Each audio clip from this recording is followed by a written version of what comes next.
So, heading into this season, there was a pretty big meme going around when it comes to the New York Rangers and their entire captaincy situation. The date was October 11th, 2021, and on this day, the New York Rangers ended up naming their alternate captains for the 21-22 season. They are as follows: Artemi Panarin, Chris Kreider, Mika Zibanejad, Jacob Trouba, Ryan Strome, and Barclay Goodrow. Now, if that sounds like a mouthful, yeah, it is. You don't usually see NHL teams go out there with no captain and 6 alternates instead. Heck, has there ever been any team that has had 6 players wearing a letter at the same time? I know sometimes guys who have A's or who have C's in their jerseys get injured, and there have to be some other guys who get awarded A's because, hey, the other guy is out, so we need an extra alternate out there to talk to the referees and all that. But New York kind of overdid it in this season. I think a lot of people would go out there and say that that was the case. It didn't make things any better when you had a guy in Chris Kreider who has been here for such a long time, who ended up getting 50 goals. I know that's in hindsight, but still, he's been a Ranger for life. The fans love him. The media loves him. He's a leader. He's selfless. He bleeds blue and red. And so a lot of Rangers fans were kind of saying, okay, even though we have 6 alternates, we can all kind of agree that Kreider is the captain, right?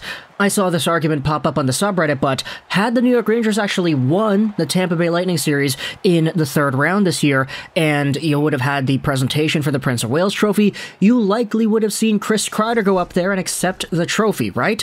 There's nobody else in this team that would have been fit for that role. He is kind of the soul of this team. But when it comes to the conversation about Kreider being the captain, the 6 alternates, etc., according to Arthur Staple from his latest article, the Rangers' top off-season priorities: Andrew Kopp or Ryan Strome? Time to name a captain? From a few days ago, goes over what exactly the thought process was behind the Rangers' captaincy decisions and what other ideas they had on the table. Now, this is from The Athletic, so I'm not going to go ahead and screenshot the article specifically. We're going over onto the Rangers subreddit because an excerpt from this piece was posted there, and it gives a pretty interesting look as to the entire conversation. According to Arthur Staple, it was actually Jacob Trouba who was going to be named captain right before the season started. The idea was canned, and then the team went with 6 alternates instead. This is what the little excerpt says: Kreider, Zibanejad, and Fox are all worthy candidates for the captaincy. Artemi Panarin, who said karaoke when asked about his offseason plans, might be a little too jokey for the C. That leaves Jacob Trouba, whose sources said was about to be named captain prior to the 21-22 season, when someone above Gallant made the call to go with 6 A's and no captain. That call could have come from above Drury as well. And so, maybe it wasn't straight up the coaching staff or the general management. It was maybe somebody a little bit higher up. Are we thinking about the owner, James Dolan, maybe?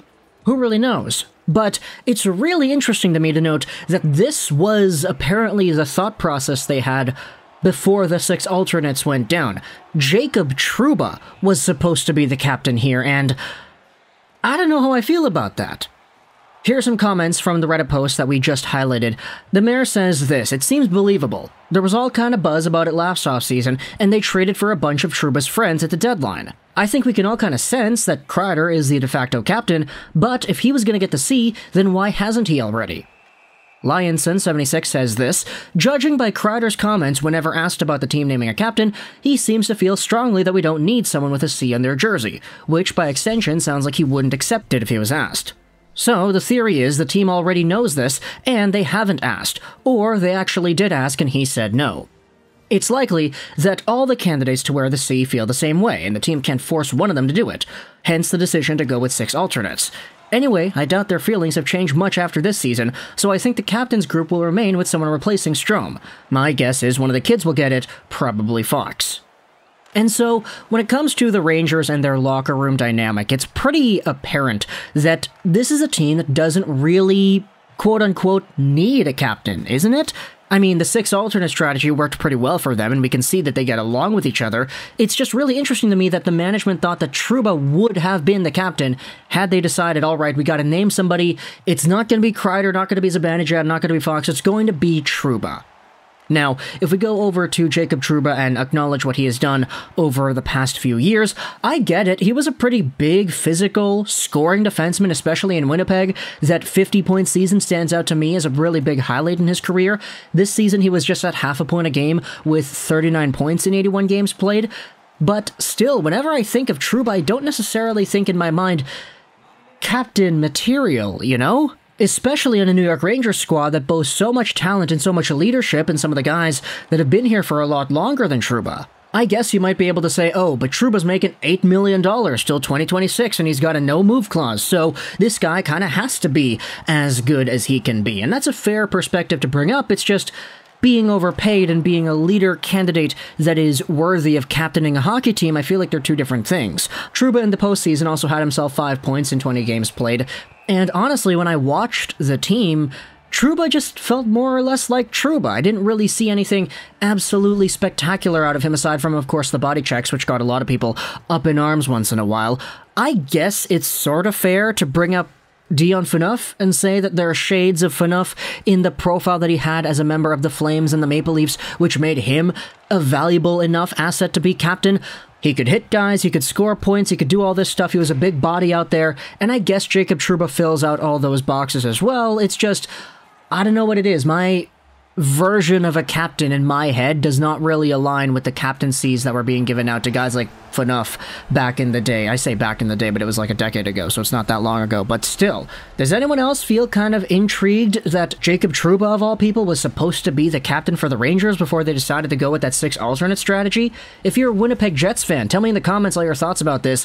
When Trouba was with the Jets, did you see in his profile, in his personality, in his player style and tendencies, a future captain? Maybe I'm being too harsh in my assessment of this entire thing. Maybe I'm underestimating the leadership qualities and the reputation that Jacob Trouba has in regards to the Rangers fan base and their media. Maybe he is just a really good dude. And maybe he would be a pretty good candidate for a captaincy. It's just, to me, it's always that Chris Kreider guy that comes out on top when I think about Rangers candidates. Sure, you could make the argument that Panarin is the best guy on the team, so he should be getting some consideration, but we've all kind of acknowledged in the past that just because you are the best player does not necessarily mean you deserve the captaincy. There's a reason why Gabriel Landeskog is the captain in Colorado and not Makar or McKinnon. You could talk about Zibanejad because he is a center who has goal-scoring abilities and just a great level of NHL talent, plus the fact that he worked so hard to get to where he is today. This definitely was not a guy who was super good right off the bat. You could say that Adam Fox deserves a shot because he is the anchor on the back end. Of course, you could talk about Ryan Strome, Barclay Goodrow, but I mean, those guys were kind of included just because of the 6 alternate conversation here. But for Jacob Trouba, he's an interesting one. You can let me know your thoughts in the comment section below about whether or not he is a proper captain to you. I guess maybe I was a bit too harsh in this video, but I'm not really too sure. You can let me know in the comments if that is the case. But either way, Jets fans, Rangers fans, talk to me in the comments all your thoughts about this Trouba captaincy thing. What are your hopes as well for the Rangers next season? By the time, okay, let's face it, Ryan Strome is probably going to be gone, so once you have yourselves this other group, do you agree with the assessment that we saw on the subreddit that maybe the Rangers just stick with the 6-player alternate captaincy thing and they eventually just say, hey, let's add on Adam Fox once Ryan Strome leaves and then we'll just keep it at 6 alternates? Do you think that's the way to go? Do you think they should force their hand at naming a captain now? Or do you believe more so in the chemistry of the group, saying, hey, this team has said to us multiple times they don't necessarily need a captain, they don't necessarily need one player to be the face of their entire leadership body. It's okay going with 6 alternates, that is fine. And also, why the heck did the Rangers go out there and strip Jacob Trouba of the captaincy anyway? Let me know your thoughts in the comments as well about that, because that is probably the more interesting part of the conversation that we actually haven't expanded upon. We just kind of mentioned the owner, and that's kind of it. Talk in the comments all your thoughts. I hope you enjoyed this video. And bye.